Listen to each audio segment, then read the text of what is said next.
جیسے سورہ زخرف کی آیت 87 میں کہا گیا وَلَئِن سَأَلْتَهُم مِّن خَلَقَهُم، اگر تم ان سے پوچھو کہ خود انہیں کس نے پیدا کیا، لَيَقُولُنَّ اللَّهُ، تو وہ ضرور کہیں گے اللہ نے۔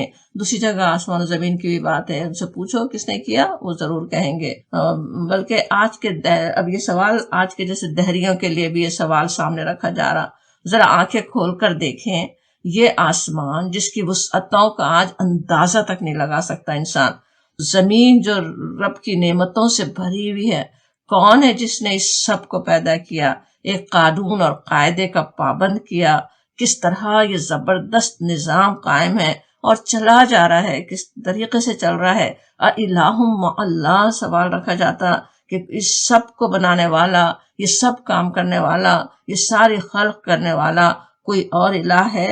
وہ ہستیاں جن کو تم اللہ کے ساتھ شریک کرتے ہو، کیا وہ ان کاموں کے کرنے میں کوئی بھی شراکت رکھتے ہیں؟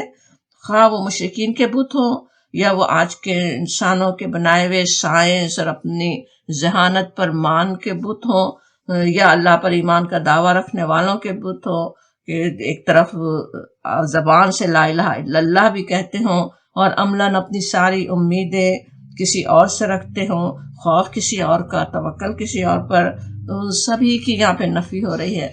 الہ مع اللہ، الہ سب جانتے ہیں کیا اس کا معنی ہے، لا الہ الا اللہ میں جیسے ہم سمجھتے ہیں کہ اللہ کے سوا کوئی معبود نہیں، کوئی عبادت کے لائق نہیں، صرف اسی کے آگے جھکنا روا ہے۔ ہم اپنے آپ کو جس کی غلامی میں دے دینے کا اقرار کرتے ہیں، وہی ایک ہے جو قانون دینے والا ہے، اس کے دیے ہوئے قانون، اس کے احکامات کو پیچھے کیوں کر ڈال سکتے ہو؟ وہ جو الہ ہے، وہ جو ساورین ہے پوری کائنات کا، وہ جو پوری کائنات کا چلانے والا ہے۔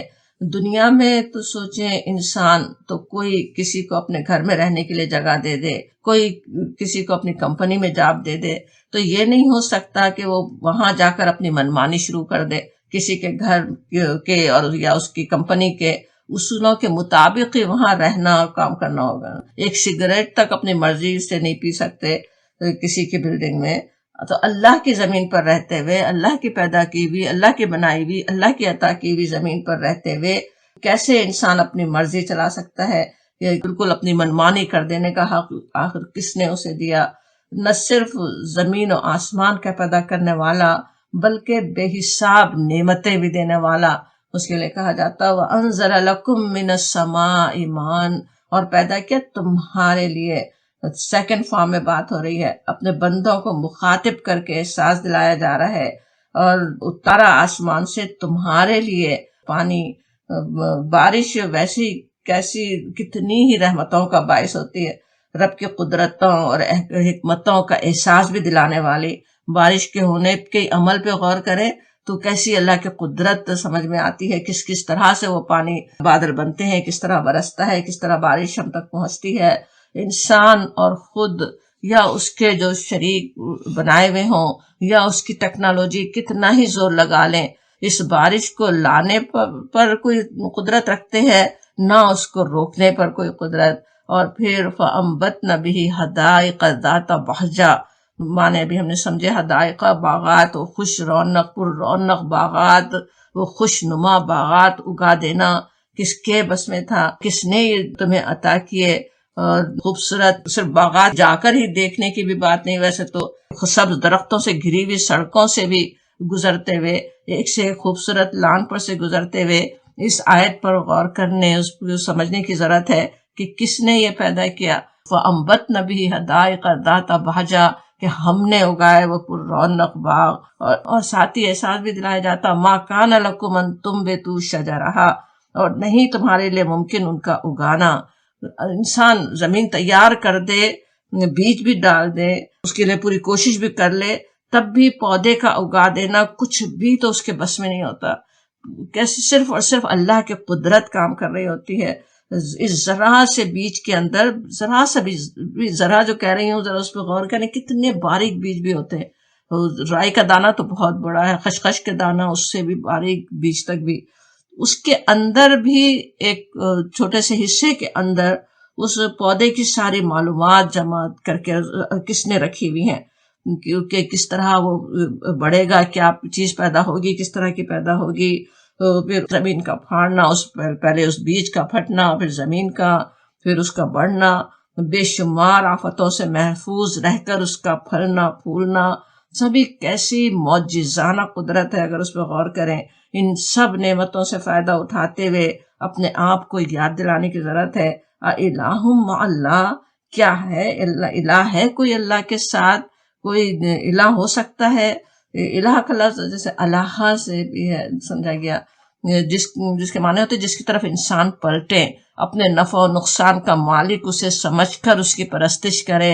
اللہ کا جو لفظ ہے وہ بھی الہ ہی سمجھا گیا کہ وہ اللہ، وہ ہے اصل الہ جس کی بندگی ہونی ہی چاہیے، وہ جو اصل معبود ہے، جس کی عبادت کرنی چاہیے، جس کی عبادت کر رہی ہے عرش ہے، پورے زمین و آسمان اور اس کے اندر کی ہر شے کس طرح سے جیسے اللہ کی بندگی کر رہی ہے۔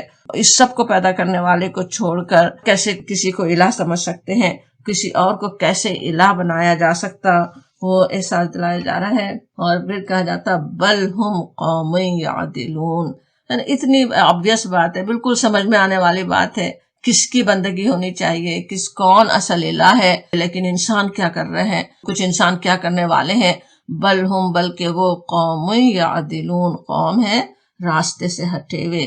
یعدلون کا لفظ اس کا مصدر عدل بھی ہو سکتا ہے یا عدول بھی۔ ایک تو یہ کہ اللہ کے مثل اور نظیر لانے کے لیے جیسے عدل کا لفظ، یا عدول کہیں تو جیسے راستے سے ہٹے ہوئے، جو زیادہ یہاں پہ سمجھ میں آتے ہیں معنی کہ وہ راستے سے ہٹے ہوئے ہیں، یا یہ کہ کسی اور کو اللہ کے برابر قرار دے رہے ہیں۔ بل ہم قوم یعدلون، کہاں وہ خالق السماوات والارض ایسے رحیم و کریم آقا کا مقابل کسی اور کو بنا دیں۔ بت جو بناتے تھے وہ تو تھے ہی، لیکن اس کے علاوہ بھی اپنی انا، اپنی خواہشات، اپنے جذبات، اپنے خیالات کو بھی اس کے مقابل نہ ٹھہرا دیں، اللہ تعالیٰ کے مقابل نہ کر دیں، اپنے عمل کو ایک الہ کی بندگی میں دے دینا، وہ اصل بات ہے۔ اب یہاں پہ یہ بھی ذرا غور کریں، اللہ کی کیسی رحمت ہے۔ پانی اتارنے کی بات تھی، وہاں تو تھا وَأَنزَلَ لَكُمْ، کم کہیں تو خطاب ہوتا نا کہ تمہارے لیے اتارا، سیکنڈ فارم میں بات ہو رہی کہ ہم نے تمہارے لیے پانی اتارا، براہ راست ہم سے خطاب تھا، ہم نے تمہارے لیے نازل کیا۔ اس سے نعمت کا احساس بھی بہت ہوتا ہے نا، اپنے اللہ سے قریبی تعلق بھی محسوس ہوتا ہے کہ میرے رب نے میرے لیے کیا۔ اور اب جب یہاں پہ جب اسی آیت میں کہا جا رہا بل ہم قوم یعدلون، تھرڈ فارم میں بات ہوتی، کتنی اللہ کی رحمت ہے۔ ہم سے نہیں کہا جا رہا کہ تم راستے سے ہٹے ہوئے ہو، تم گمراہ ہوئے ہو، بلکہ وہ ہٹے ہوئے ہیں، وہ جو شرک کر رہے ہوں، جو اللہ کے ساتھ شرک کرتے ہوں، جو ایک اللہ کے ساتھ دوسروں کو بھی معبود سمجھتے ہوں، وہ ہیں بل ہم قوم یعدلون، وہ راستے سے ہٹے ہوئے ہیں۔ کہا گیا کہ وہ اصل شریک کرنے والے ہیں۔ اور پھر اگلی آیت دیکھیں، آیت 61 سورۃ النمل ہم پڑھ رہے ہیں۔ وَجَعَلَ، اور بنایا اس نے، خلالها، بیچ اس کے، انہارا، نہریں، انہاروں، وَجَعَلَ لَهَا رَوَاسِيَ، بنائے اس کے لیے پہاڑ، وَجَعَلَ بَيْنَ الْبَحْرَيْنِ حَاجِزًا، اور بنائے اس کے درمیان میں دو سمندروں کے، بحرین جو ہے بحر کا تسنیہ، دو کی جمع، دو دریاؤں کے، دو سمندروں کے درمیان، حاجزہ، حاجزہ کہیں تو حجاب، پردہ، آڑ یا رکاوٹ، ایک جیسے پردہ بنا دیا۔ اَإِلَٰهٌ مَّعَ اللَّهِ، کیا معبود ہے ساتھ اللہ کے؟ کوئی اور اللہ کے ساتھ شریک ہو سکتا ہے؟ بل اکثرهم لا يعلمون، بلکہ اکثر ان کے نہیں جانتے، بلکہ اکثر وہ جاننے والے نہیں ہیں، کہا جا رہا ہے۔ پھر اسی طرح یہاں بھی سوال سامنے رکھ کر احساس دلایا جا رہا ہے۔ میں نے آیت کا شروع کا حصہ نہیں پڑھا۔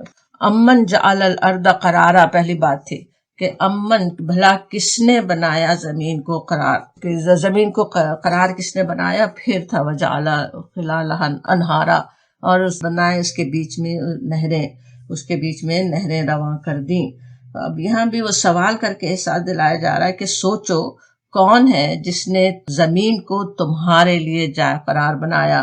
یہاں بھی اسی طرح خطاب ہو رہا ہے، سیکنڈ فارم میں بات ہو رہی ہے، زمین کو تمہارے لیے جائے قرار بنایا۔ یہ بات کہنا کہ ہم نے تمہارے لیے زمین کو جائے قرار بنایا، کوئی ایک نعمت کا ذکر نہیں ہو رہا ہے، بلکہ اللہ رب العالمین کی بے حساب نعمتیں اور رب کریم کی کتنی ہی قدرتیں اس میں آ جاتی ہیں. جتنا غور کریں کم ہے، پوری بات ہم کر بھی نہیں سکتے. اس میں خود غور کرنے کی بات ہے، کس طرح اللہ تعالیٰ نے اس زمین کو ہمارے لیے کہ کیسا وہ مہد بنا دیا ہے، کہ کس طرح بہترین جگہ ٹھہرنے کی جیسی جو ضرورتیں تھی وہ پوری یہاں پہ کر دیں. ایک لٹو کی طرح گھوم رہی ہے نا زمین کی تیزی کے ساتھ، اور پھر مدار پہ چل بھی رہی ہے، پورا سال کا سائیکل بھی پورا کرنے والی زمین. وہ اتنی دوڑتی ہوئی اس زمین پر کس اطمینان سے انسان رہ رہے ہیں. اس کی ہر ضرورت، ہر خواہش، بلکہ ہر ذوق تک کو بھی پورا کرنے کا سامان موجود ہے. اس کے حصول کے لیے سارے اسباب بھی موجود ہیں. کس طرح انسان حاصل کرے، انسان کی ضرورتوں کو پورا کرنے کے لیے بالکل مناسب ترین سورج سے اس کا فاصلہ، زمین پہ کشش، گریوٹی اتنی ہی جتنی اس کے لیے بہترین تھی. ذرا سے زیادہ ہوتی تو انسان کے لیے چلنا ہی مشکل ہو جاتا، کس طرح وزنی ہو کر رہ جاتا، کیا کچھ ہوتا. بالکل جو مناسب ترین گریوٹی چاہیے تھی انسان کے لیے بالکل ویسی، کہ سورج سے فاصلہ بالکل ویسا ہی.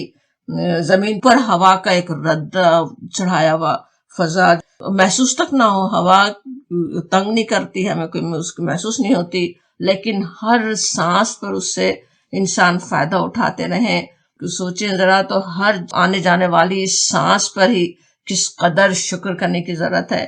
یہ ہوا کا کرہ پھر بے حساب آسمانی آفات سے بھی ہمیں بچانے والا، زمین کے اندر، پانی کے اندر نعمتوں کے کیسے کیسے خزانے اس نے رکھ دیے.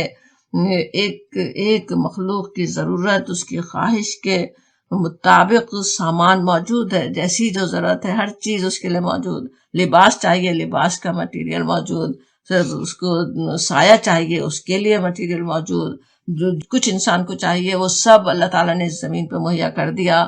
ان سب کو ایک جملے میں یہاں پہ کہہ دیا گیا کہ وَجَعَلَ لَكُمُ الْأَرْضَ قَرَارًا، اور ہم نے تمہارے لیے زمین کو قرار بنایا. اور پھر کہا جاتا وَجَعَلَ خِلَالَهَا أَنْهَارًا، اوپر تھا کہ ہم نے تمہارے لیے پانی اتارا آسمان سے. صرف پانی اتار ہی نہیں دیا کہیں، بلکہ کس طرح سے تم تک پہنچانے کے بھی کیسے کیسے انتظامات کیے ہوئے ہیں، کس طرح سے وہ تم تک پہنچ رہا ہے. وہ پانی کہاں سے کہاں پہنچ رہا ہے، انسانوں کے لیے اس کے ذریعے سے کس طرح کا رزق فراہم ہو رہا ہے. خلالہا انہارا کہیں تو زمین، سوچیں تو سچ میں جیسے میپ بھی دیکھیں تو کس طرح لگتا نا، زمین کے اندر چار طرف کس طرح سے وہ دریا نکلے ہوئے، پانی کے ذخیرے موجود پوری زمین پر وہ پھیلے ہوئے. وہ سارے کس نے وہ رواں کر دیے، کس نے وہ انسانوں تک پہنچانے کا بھی وہ کتنا زبردست انتظام ہے.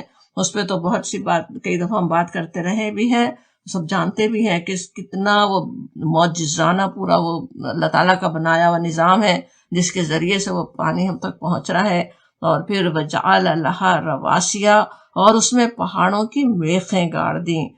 رواسیا کہیں تو کس طرح، جیسے کسی جگہ جیسے جم جانا، رس اور ریسین واہ ہوتا، رس شے کہیں تو ہوتا ہے کسی چیز پر ٹھہرنا، استوار ہونا. پہاڑ جس طرح بالثبات اور ان کے جو استواری کی وجہ سے، ویسے تو عربی میں اور بھی الفاظ پہاڑ کے لیے ہے، لیکن قرآن میں رواسیہ ہی جیسے کہہ دیا گیا ان کو، کہ کس طرح وہ جمے ہوئے بالکل کیلوں کی طرح ٹھکے ہوئے، بلکہ وہی کام کرتے بھی ہیں زمین کو جیسے مضبوط رکھنے کا. ایک دوسری جگہ ہے نا کہ ہم نے پہاڑ بنا دیے تاکہ ڈھلک نہ جائے تم کو لے کر زمین. تو وہ اللہ تعالیٰ نے زبردست قسم کے وہ پہاڑوں کی میخیں گاڑ دیں. اور اس کو دیکھو بھی تو پہاڑ کو دیکھیں تو اللہ کی قدرت اور کبریائی کا کیسا مظہر ہے. وہ پہاڑ سمجھ میں آتی ہے اللہ کی جیسے قدرت، اس کی ہیبت دل میں طاری ہو جائے. اور پھر کیسے کیسے خزانوں سے بھی بھرپور، کیا کچھ اس میں فوائد اللہ تعالیٰ نے رکھے. بارشوں کے بھی ہونے میں ان کا ہاتھ، پانی ہم تک پہنچنے میں ان کا ہاتھ، اور پھر ایک اور اس کی عظیم قدرت جس پر انسان کی زندگی کا انحصار بھی ہے، اور بڑی معجزانہ بھی چیز. وجعل بین البحرین حاجزا، اور پانی کے دو ذخیروں کے درمیان حاجزہ، پردہ حائل کر دیا. حاجزہ حجاب، پردہ حائل کیا ہوا. تو اب کس طرح سے وہ ہے، اس کا ایک مفہوم تو یہ بھی کہ دو سمندر ساتھ ساتھ ہیں، لیکن دونوں کے پانی کی خاصیتیں ایک دوسرے سے بالکل مختلف. ہم جانتے ہیں نا پورے سمندر آپس میں ویسے تو ملے ہوئے ہیں، اور کس طرح ہم انسانوں نے بھی سارے سمندروں کے نام الگ الگ رکھے ہوئے ہیں نا. اور وہ سمندر صرف یہی نہیں کہ وہ نام مختلف ہے، مختلف سمندر ہے، بلکہ ایک ساتھ حالانکہ ہیں، پانی ملا ہوا ہے، لیکن ایک جگہ ایسی ہے جہاں وہ ان کے درمیان پردہ حائل ہے. وہ ایک دوسرے سے ملتے نہیں ہیں، دونوں کی خاصیتیں الگ ہوتی ہیں. اور اس میں بھی اللہ تعالیٰ کی بے حساب اس میں حکمتیں ہیں، کیسے جانور کہاں پلیں، کس طرح کیا کچھ ہو، اور کس کے بس میں تھا یہ سوچئے دو سمندروں کو اس طرح سے الگ الگ کر دے. ان دونوں کے درمیان آڑ اللہ تعالیٰ نے لگا دی. سورہ رحمان میں بھی اس کا ذکر ہے، مرج البحرین یلتقیان، کہ اس نے دو دریا جاری کر دیے جو ایک دوسرے سے مل جاتے ہیں، ملے ہوئے بھی ہیں، لیکن بینہما برزخ لا یبغیان، لیکن ان دونوں کے درمیان ایک آڑ ہے جس سے وہ بڑھ نہیں سکتے، اس کو وہ پار نہیں کر سکتے. اور اس کے علاوہ ایک اور مفہوم یہ بھی کہ اسی زمین پر قریب قریب کھاری پانی کا اتنا بڑا ذخیرہ بھی موجود ہے. کیسا وہ کڑوا اور کھاری پانی، لیکن اس میں بھی بے حساب فوائد انسان کے لیے موجود ہیں. اور دوسری طرف وہ میٹھے پانی کا بھی. اب وہ کون ہے جو یہ سارا انتظام کرنے والا، کون ہے جو انہیں آپس میں ملنے سے روکے ہوئے ہے؟ وہ کھاری اور میٹھے پانی مل نہیں جاتے، بلکہ سمندر کے اندر تک بھی قرآن کے نزول کے وقت بھی لوگ جانتے تھے اس کھاری پانی کے سمندروں کے بیچ میں میٹھے پانی کے چشمے بھی ہوتے ہیں، اور وہ میٹھے ہی رہتے ہیں. روئیں بھی ہوتی ہیں کہ وہاں سے وہ پانی میٹھا چل رہا ہے کسی جگہ سے. سورہ فرقان کی آیت 53 میں کہا گیا وَهُوَ الَّذِي، وہی ہے جس نے مرج البحرین، سمندروں کو ملا رکھا ہے. ہادہ ادبن فراتن، ایک لذیذ و شیریں، وہادہ ملخن اجاج، اور دوسرا تلخ و شور. وجعل بینہما برزخا وحجرا مخجورا، اور ان دونوں کے درمیان ایک پردہ حائل ہے، ایک رکاوٹ ہے جو انہیں گڈ مڈ ہونے سے روکے ہوئے ہے. کس طرح سے کھارے پانی سے بہترین غذائیں بھی عطا کرنے والا ہے، اور میٹھے پانی کی نعمت بخشنے والا بھی. کوئی اور اس کے سوا ہے؟ کوئی اور الہ ہے؟ الہ مع اللہ، کوئی اس کے سوا کوئی اور معبود ہے؟ یہ اتنا زبردست ایسا معجزانہ کام جو کرنے والا ہے. کوئی اور الہ جن کو تم شریک کرتے ہو، جن کے سامنے جھکتے ہو، جن کے حوالے تم ہوتے ہو، جن پہ کوئی بھروسے رکھتے ہو، کوئی ایسا اور الہ ہے جو یہ کام کر سکے؟ یہ اس طرح سے وہ کھارے پانی کے اور میٹھے پانی کے ذخیرے ایک جگہ رکھے بھی، اور دونوں کو الگ الگ بھی رکھے، دونوں سے الگ الگ فائدے انسان اٹھا سکیں. الہ مع اللہ، اس پہ غور کرنے کی ضرورت ہے. بل اکثرہم لا یعلمون، بلکہ اکثر ان میں سے نہیں جانتے، علم نہیں رکھتے. یہاں بھی اسی طرح رب کی رحمت نظر آ رہی ہے، ان میں سے اکثر نادان ہے. بات سیکنڈ فارم میں چل رہی تھی اس آیت میں بھی کہ اللہ تعالیٰ نے تمہارے لیے اتارا، تمہارے لیے زمین کو قرار بنایا. اور شرک کی جب بات آتی ہے تو ان میں سے اکثر نہیں جانتے. اس میں بھی کتنی اللہ کی رحمت ہے. ان کو ایکسکیوز بھی جیسے ان کے لیے دیا جا رہا ہو کہ وہ جانتے نہیں ہیں، اس کے بارے میں علم ہی رکھتے، وہ نادان ہیں. انہیں بتانے کی ضرورت ہے، ان سے نفرت کرنے کے بجائے انہیں صحیح بات ان تک پہنچانے کی ضرورت ہے کہ وہ سمجھیں، وہ پہچانیں اپنے رب کو، وہ انہیں بتانے کی ضرورت ہے. وہ کہا جاتا الہ مع اللہ بل اکثرہم لا یعلمون، بلکہ اکثر ان میں سے جانتے نہیں ہیں. ان میں تو کہا گیا وہ نہیں جانتے، اور اکثر ان میں سے نہیں جانتے، لیکن ہمیں بھی سوچ لینے کی بات ہے اللہ کا کیسا مقام ہونا چاہیے. ہم ایسے نادان لوگوں میں شامل نہ ہوں جو اپنے رب کی قدرتوں کو نہ پہچانتے ہوں، اپنے رب کی عظمتوں سے غافل ہوں. ایسے لوگوں میں ہم انشاءاللہ نہ ہوں. اور پھر کہا جاتا آیت 62 دیکھیے، میں یہاں بھی وہی سوال، پھر کون ہے، بھلا کون ہے؟ میں یجیبو، جو قبول کرتا ہے، جواب دیتا ہے. مدترا، مدترا کا لفظ دعاد ریرے سے ذرہ جو ہے، اور جب مضطر کہیں تو ہوتا ہے جو بہت ہی بے قرار ہو، یعنی کسی مشکل میں ہو، تکلیف میں ہو اور بے بس ہو رہا ہو تو وہ مضطر ہوتا ہے. تو وہ بے قرار کی دعا، اور یعنی جو کچھ حالات ہوں لیکن پھر دل کی جو کیفیت ہوتی نا کہ کیسا وہ مضطر ہو رہا ہو، کچھ اور اس کو راستہ نہیں نظر آ رہا، پوری طرح سے وہ اپنے اللہ کی طرف ہی پلٹ رہا ہے. تو کون ہے جو سنتا ہے؟ اذا دعاہ، جب وہ اس سے دعا کرتا ہے. جب وہ اس سے دعا کرتا ہے بھی کیسے سوچنے کی بات ہے. اللہ تعالیٰ کو جو بھولے ہوئے تھے، جو اسے پکار نہیں رہے تھے، جو اس کے ساتھ شرک تک کر رہے تھے، وہ جب اللہ کو پکارتے ہیں، جب وہ بے قرار ہوتے ہیں، جب کسی پریشانی میں مبتلا ہوتے ہیں، تب وہ اللہ کی طرف رجوع ہو رہے ہوں. یہاں کائنات کی جیسے بڑی بڑی نشانیاں پچھلی دو آیتوں میں دکھائی گئی، اور اس آیت میں اپنے انفس کی ایک بڑی نشانی کی طرف توجہ دلائی جا رہی ہے کہ کس طرح خود سوچو کیا تمہاری کیفیت ہوتی ہے کہ جب مستر ہوتے ہو، اور جب کشتی تمہاری بھنور میں پھنستی ہے. کشتی کا بھنور میں پھنسنا تو ایک بات ہے، ایک مثال ہے ایک طرح کی کہ جس طرح سے وہ پھنس جاتی ہے، وہ بھی قرآن میں کئی جگہ وہ تمثیل دی گئی. لیکن بالکل اسی طرح انسان اپنے حالات کے چنگل میں اپنے آپ کو کیسے کبھی ہوتا ہے نا بالکل لوپ پہ جیسے آیا ہوا ہو، کچھ کر نہیں سکتا ہو، حالات میں گھرا ہوا ہے، کہیں نجات کا راستہ نظر نہیں آ رہا ہے کہ اب وہ کرے کیا. ہم میں سے ہر ایک کو بہت سارے نہیں بھی تو کوئی نہ کوئی موقع تو ایسے یاد ہوں گے، کوئی ایک موقع ہی ایسا یاد ہوگا. سخت درد کی تکلیف ہی کو یاد کریں، خاص طور پہ ہم خواتین کے لیے تو بچے کی پیدائش کا خوشی کا موقع ہوتا ہے اگرچہ، لیکن پھر بھی چند لمحات کیسی بے بسی کے آ سکتے ہیں کہ اب درد کی شدت میں انسان کیا کرے، خود کچھ بھی بس میں نہیں ہے. پھر ساری مشکل کو کون آسان کر دیتا ہے. بالکل اسی طرح اور بھی جو بہت ساری بڑی بڑی پریشانیوں کے لمحے ایسے آئیں جب انسان اپنے آپ کو بالکل بے بس پائے، اور اللہ کو پھر وہ کیسے پکارتا ہے کہ اس سے پہلے کبھی اس طرح اس کو نہیں پکارا تھا. اسی کے لیے کہا گیا اذا دعاہ، جب وہ دعا کرتا ہے. اس میں بھی سوچنے کی بات ہے، اتنی وسیع و عریض کائنات کو چلانے والے مالک کو یہ ذرہ برابر حقیر بندہ جب اسے پکارتا ہے، اپنی ضرورت کے وقت اس کو پکارتا ہے، جب اسے ضرورت پڑتی ہے تب وہ اسے پکارتا ہے، فوراً اس کو جواب مل جاتا ہے. کون جواب دیتا ہے؟ امن یجیب المضطر، کون مضطر کو جواب دیتا ہے؟ ذرا سوچیں، دنیا کے کسی ایک چھوٹے سے افسر، کسی ایک اسپیشلسٹ ڈاکٹر سے تو آپ فوری اپائنٹمنٹ لے نہیں سکتے. جس وقت آپ کو تکلیف ہو رہی ہے وہ آپ کی نہیں سننے والا کہ ہاں اسی وقت اس کو دے دے، بہت وہ تو بڑی چیز ہے.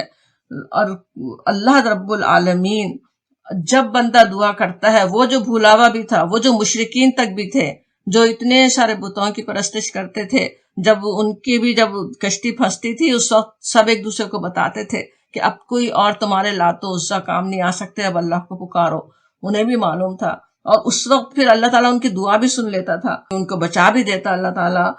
اسی طرح ہر بندے کتنے ہی غافل بندے ہو سکتے ہیں جو ویسے اللہ کو نہ پکاریں، لیکن جب مستر ہو رہے ہوں، جب اس طرح سے اللہ کو پکار رہے ہوں تو کون ہے جو جواب دیتا ہے؟ وہ کہا جا رہا ہے کہ کون ہے جو مستر کی پکار سنتا ہے، فوراً جواب دیتا ہے. توحید کی نشانی کی طرح قرآن میں اس کے بات کا اور جگہ ذکر آتا ہے. سورۃ الانعام کی آیت 63، قل اللہ قل من ینجیکم، کہ ان سے پوچھو کہ کون تمہیں نجات دیتا ہے، من الظلمات البر والبحر، خشکی اور صحرا اور سمندر کی تاریکیوں میں، تدعونہ تضرعا وخفیا، جب تم اس کو گڑ گڑا کر پکارتے ہو، چپ کے دعائیں مانگتے ہو. کس سے کہتے ہو؟ لئن انجانا من ہذہ لنکونن من الشاکرین، کس سے کہتے ہو کہ اگر اس بلا سے تو نے ہم کو بچا لیا تو ہم ضرور شکر گزار ہوں گے. کیسے دل میں جو چھپی ہوئی ایک اتنی بڑی توحید کی نشانی ہے وہ دکھائی گئی انسانوں کو کہ اس وقت جب بالکل بے بس ہوتے ہو تب کون یاد آتا ہے، تب کس پہ بھروسہ کرتے ہو، تب کیسے اللہ کو پکارتے ہو، اس وقت اپنے رب سے کیسے کیسے وعدے کرتے ہو کہ اب اس سے بچ گئے، اب تو پھر ہم کیا بن جائیں گے اور کس طرح سے اللہ کی بندگی کرنے والے ہوں گے. قل اللہ ینجیکم منہا ومن کل کرب ثم انتم تشرکون، کہو اللہ تمہیں اس سے اور ہر تکلیف سے، ہر کرب سے نجات دیتا ہے، اور پھر تم دوسروں کو اس کا شریک ٹھہراتے ہو. یہاں بھی اسی طرح کی بات ہے کہ وَيَكْشِفُ السُّوءَ، اور دور کر دیتا ہے اللہ تعالیٰ، تکلیف کو دور کر دیتا ہے. اور اس وقت پھر انسان کیا کرتے ہیں؟ اس وقت پھر شرک کرنے لگتے ہیں. جب نجات مل جاتی ہے اسے تو پھر اپنے زور بازو کا نتیجہ کبھی سمجھ لیں، اپنی حکمت کا باعث اس کو سمجھ لیتے ہیں کہ کام بن گیا، کبھی کسی اور کو شریک ٹھہرا رہے ہوں، سخت بیماری تھی جس سے مایوس ہو رہے تھے، سارا کریڈٹ ڈاکٹر کو جا رہا ہو، یا اسی طرح کے اور کتنی ہی باتیں انسان کرتے ہیں، وہ کہا جا رہا ہے یہ سورہ انعام کی آیت 64 تھی جس میں یہ بات کہی گئی. لیکن یہاں پہ کہا جا رہا ہے کہ وہ جب تم من یجیب المضطر اذا دعاہ، کون ہے جو پکار سنتا ہے جب تم اسے پکارتے ہو، ویکشف السوء، اور دور کر دیتا ہے تکلیف. اسے یاد کرو کس نے تکلیف دور کی تھی، کون تکلیفیں دور کرتا ہے. ویجعلکم خلفاء الارض، اور بنا دیتا ہے تم کو خلیفہ زمین میں. خلیفہ جب کہیں تو ویسے تو ایک یہ بھی مطلب ہوتا ہے کہ ایک قوم کو ہٹا کے دوسری کو لانا، ایک کی جگہ دوسرے کو، یا ایک کے پیچھے دوسرے کو لانا، یا ایک اختیارات رکھنے والا. یہاں جیسے اب یہ بات ہے تو یہ بتائی جا رہی ہے کہ سب اللہ تعالیٰ ہی کے حکم، اس کی حکمت کے تحت ہوتا ہے. قریش کو اور ہر زمانے کی سرکش قوم کے لیے بھی اس میں تنبیہ ہے. اس وقت تو سوچیں مسلمانوں پہ کیسے کیسے ظلم و ستم ڈھائے جا رہے تھے، مسلمان آزمائے جا رہے تھے، اس وقت اتنی سخت تکلیفوں میں تھے. لیکن اللہ تعالیٰ ہٹا سکتا ہے، ان کی جگہ دوسروں کو لا سکتا ہے. جس طرح بنی اسرائیل کو اقتدار بخشا، جس طرح فرعون کو غرق کر دیا. ایک تو یہ بھی بات ہے، اور دوسری بات یہ بھی کہ ہر انسان ہی خلیفہ ہے زمین پہ. جب سوچیں اضطرار اور پریشانیوں میں گھراوا ہوتا ہے، کسی بیماری کی وجہ سے کچھ کرنے کے قابل نہیں ہے، حادثے کا شکار ہو گیا، موت سامنے کھڑی نظر آ رہی ہے، اس وقت گڑ گڑا کر اللہ کو پکارتا ہے اور اللہ تعالیٰ گویا دوبارہ اسے دنیا میں بھیج دیتا ہے. وہ جو اپنی ذمہ داریاں خود پوری نہیں کر سک رہا تھا، وہ جو بستر پہ پڑ گیا تھا، یا وہ جو اسپتال میں پھنسا ہوا تھا، اب اس کو دوبارہ اللہ نے خلیفہ بنا دیا، پھر ذمہ داریاں ادا کرنے کے قابل ہو گیا. یا کوئی اور بھی آفت اور مصیبت میں پھنسا ہوا ہو اور پھر اللہ تعالیٰ اس سے نکال دے. کون ہے وہ نکالنے والا؟ وَيَجْعَلُكُمْ، یہاں سیکنڈ فارم میں تمہیں پھر خلیفہ زمین پر بنا دیتا ہے. آج ہم زمین پہ خلیفہ ہیں، آج اپنی مرضی چلا سک رہے ہیں، آج اپنی مرضی سے ہم سب کچھ کر سک رہے ہیں. کوئی وقت ایسا تھا جب نہیں بھی کر سک رہے تھے. کس نے یہ سب کچھ دیا؟ گھر کی نعمت، یہ اپنی حکومت گھر پہ، یہ سب کچھ کون عطا کرنے والا ہے؟ تم کو ہم نے خلیفہ بنایا. اللہ تعالیٰ ہے جو خلیفہ بنا دیتا ہے. کوئی سوچیں الہ مع اللہ میں کہا جاتا، کوئی اور اس کے ساتھ ہے، کوئی اور تمہیں اس اضطرار کی کیفیت سے نجات دے سکتا تھا، تمہاری بگڑی بنانے پر قدرت رکھتا تھا. کوئی ڈاکٹر، کوئی انسان، کوئی اور ذریعہ اگر سبب بن بھی گیا تو بھی مسبب الاسباب کون ہے؟ وہ سبب پیدا کرنے والا کون تھا؟ الہ مع اللہ ہے کوئی اللہ کے ساتھ. قلیلا ما تذکرون، تم کم ہی سوچتے ہو، کم ہی ذکر کرتے ہو. یاد تک نہیں رہتا کہ کس کے سامنے گڑ گڑا رہے تھے، کس نے دعائیں قبول کی تھیں، جتنی دفعہ اسے پکارا تھا، جتنی دفعہ اپنی پریشانی کے تذکرے کیے تھے، اتنی دفعہ شکر کے کلمے بھی منہ سے نکلے. جتنی عاجزی سے اس وقت پکارا تھا، اسی عاجزی سے اس کی بندگی ابھی کرتے ہو. قلیلا ما تذکرون، کم ہی تم سوچتے ہو، کم ہی تم ذکر کرتے ہو، کم ہی تم یاد کرتے ہو. یہاں پہ یہ بات سیکنڈ فارم میں کہی جا رہی، پیچھے ہم دیکھ رہے تھے نا تھرڈ فارم میں ہو رہا تھا، وہ شرک کرتے ہیں، وہ نہیں جانتے. لیکن یہاں کہا جا رہا ہے کہ قلیلا ما تذکرون، تم نہیں یاد کرتے، تم ذکر نہیں کرتے. ہم سبھی، سارے انسان، میں بھی، آپ بھی کسی نہ کسی حد تک اس کے مجرم ہیں. اللہ کا ویسا ذکر نہیں کر پاتے جیسا ہونا چاہیے، نہ شکر، نہ ویسے مائنڈ فل ہوتے ہیں جیسے ہونا چاہیے کہ کس کی رحمتیں تھی جو ہم پر ہوتی رہیں. اللہ تعالیٰ ہی سے ہم دعا کر سکتے ہیں اور کرنی چاہیے کہ ہم اپنے نفس کے حوالے نہ ہوں، ہم اپنے رب کی یاد سے کبھی غافل نہ ہوں. نبی صلی اللہ علیہ وسلم نے ایک خوبصورت دعا بھی اس کے لیے چھوٹی سی سکھائی، اللہم ارجو رحمتک، اے اللہ ہم آپ کی رحمت کے امیدوار ہیں، ہم آپ کی رحمت چاہتے ہیں. فلا تکلنی الی نفسی طرفۃ عین، بس ہمیں نہ چھوڑیے اپنے نفس کے، ہمیں اپنے نفس کے حوالے نہ کیجیے، کیونکہ نفس کے حوالے نہ ہو. یعنی بہت ہی اہم دعا ہے نا یہ. پریشانی میں بھی کبھی انسان، مصیبتوں میں بھی کبھی ہوتا ہے کہ اللہ سے نعوذ باللہ زیادہ ہی مایوس ہو جائے. شیطان کی کوشش تو کہیں بھی کم نہیں ہوتی نا. وہ بھی نہ ہو کہ ہم مایوسیوں کے حوالے، اپنے نفس کے حوالے ہو جائیں، اس شیطان کے بہکاوے میں ہم آ جائیں. نہ یہ ہو کہ جب مشکل دور ہو گئی اس وقت اپنے نفس کے حوالے ہو جائے، بھول جائے کہ کس نے ہماری مدد کی تھی، اپنے آپ ہی کو کچھ چیز سمجھنے لگ جائے. ایسا نہ ہو. یا اپنی نعمتوں کے فائدے اٹھانے میں غافل ہو کر رہ جائیں، ان لوگوں میں شامل ہو جائیں جس کے بارے میں کہا جا رہا ہے قلیلا ما تذکرون، کم ہی تم یاد کرتے ہو اللہ کو، کم ہی تم ذکر کرتے ہو، ان لوگوں میں ہم شامل نہ ہوں، بلکہ اللہ کی یاد دل میں ہمارے ہمیشہ رہے، اللہ کو یاد کرنے والے ہوں، اپنے اللہ کی رحمتوں کو ہم سمجھنے والے ہوں۔ تو بات یہاں پہ ہو رہی ہے۔ اور پھر آگے دیکھیں آیت 63، ام من یہدیکم، ام میں بھلا کون ہے، اور یہ کہ وہ کون ہے، یہدیکم ہدایت دیتا ہے تم کو، یہاں بھی خطاب ہو رہا ہے، ہم سے کہا جا رہا ہے کون ہے جو تم کو ہدایت دیتا ہے، فی ظلمات البر والبحر، اندھیرے میں خشکی اور سمندر کے، ومن یرسل الریاح، اور کون بھیجتا ہے ہواؤں کو، بشرم بین یدی رحمتی، بشرا خوشخبری بنا کر، بین یدی تمہارے سامنے، تمہارے بین یدی کے معنی یاد ہوں گے، یدی تو دونوں ہاتھوں کے آگے، لیکن بین یدی کہیں تو تمہارے لیے، تمہارے آگے، تمہارے سامنے، رحمتی ہی اپنی رحمت کے، اپنی رحمت کی ہوائیں تمہارے لیے بھیجتا ہے۔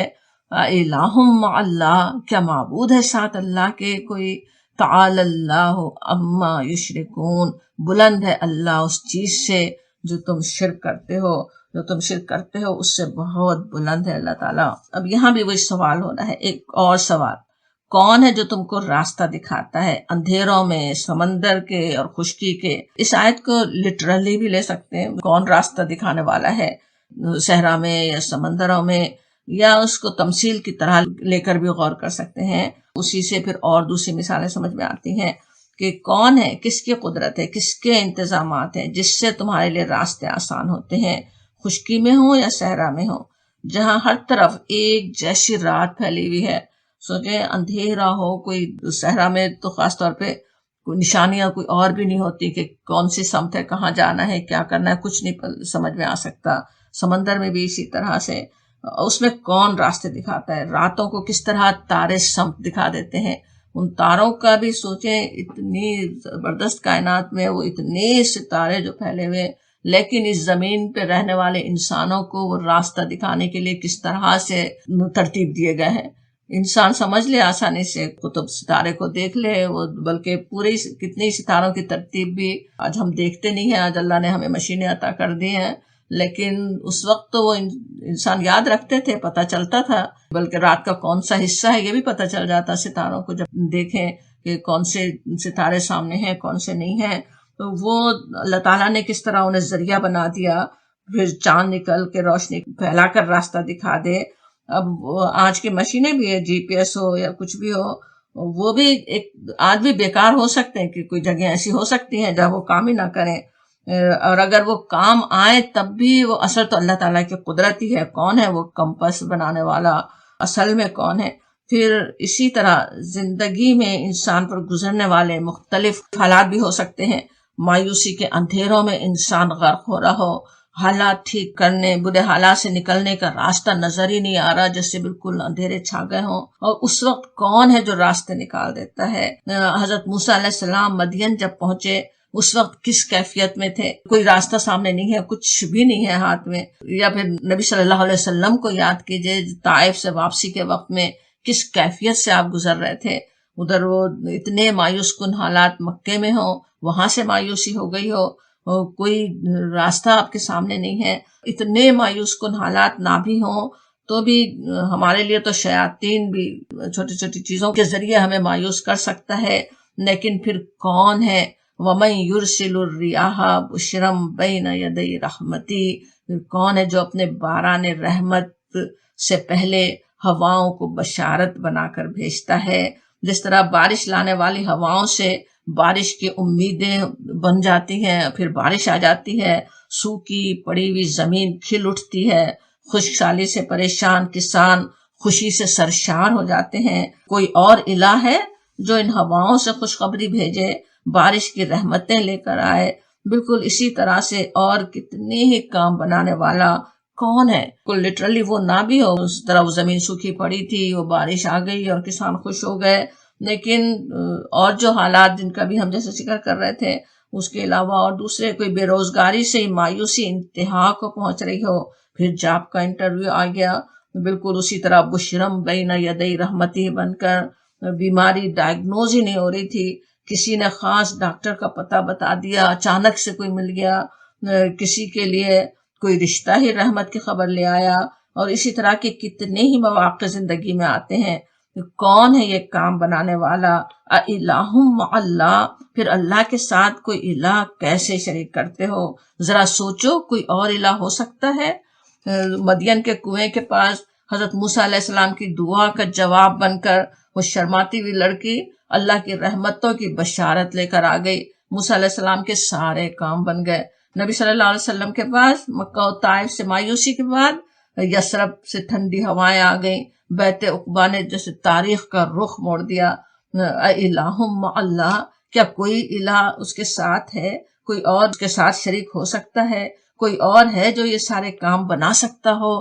تعالی اللہ عما یشرکون، بہت بالا و برتر ہے اللہ اس شرک سے جو وہ کرتے ہیں۔ یہاں بھی تھرڈ فارم میں بات ہو رہی ہے۔ الحمدللہ اللہ تعالیٰ ہمیں نہیں کہہ رہے کہ تم شرک کرتے ہو، بلکہ وہ شرک کرتے ہیں۔ خطاب جیسے فوراً تبدیل ہو گیا، سیکنڈ فارم میں بات چل رہی تھی، بات اب تھرڈ فارم میں کہ اللہ تعالیٰ بہت بالا و برتر ہے اس سے جو وہ شرک کرتے ہیں۔ شرک ایک تو وہ ہے جو اس وقت کے مشرکین کر رہے تھے، اور ایک وہ جو اہل کتاب کرتے ہیں اور اہل ایمان تک کرتے رہتے ہیں۔ جب کام بن جائے، جب مشکل دور ہو جائے تو کریڈٹ کسی اور کو دے دیا گیا، اپنی کوششوں کو۔ ان سب سے بچنے کی ضرورت ہے۔ اللہ کے ساتھ شرک نہ کرنے والے ہوں، اپنی زندگی میں وہ عقیدہ رکھنا تو ہے ہی تباہی کا باعث، لیکن اس کے علاوہ بھی یہ چھوٹے چھوٹے شرک خفی جس سے نبی صلی اللہ علیہ وسلم نے ہمیں ڈرایا، اس سے اپنے آپ کو بچانے کی ضرورت ہے۔ اس طرح کے شرک میں انشاءاللہ مبتلا نہ ہوں، اپنے اللہ کی رحمتوں کو یاد رکھنے والے ہوں، اللہ کے وہ مقام کو یاد رکھنے والے ہوں، اس کی رحمتوں، اس کے کرم کو ہر وقت یاد رکھنے والے ہوں انشاءاللہ تعالی۔ انشاءاللہ پھر اگلی کلاس میں بات کرتے ہیں۔ وآخر دعوانا الحمدللہ رب العالمین۔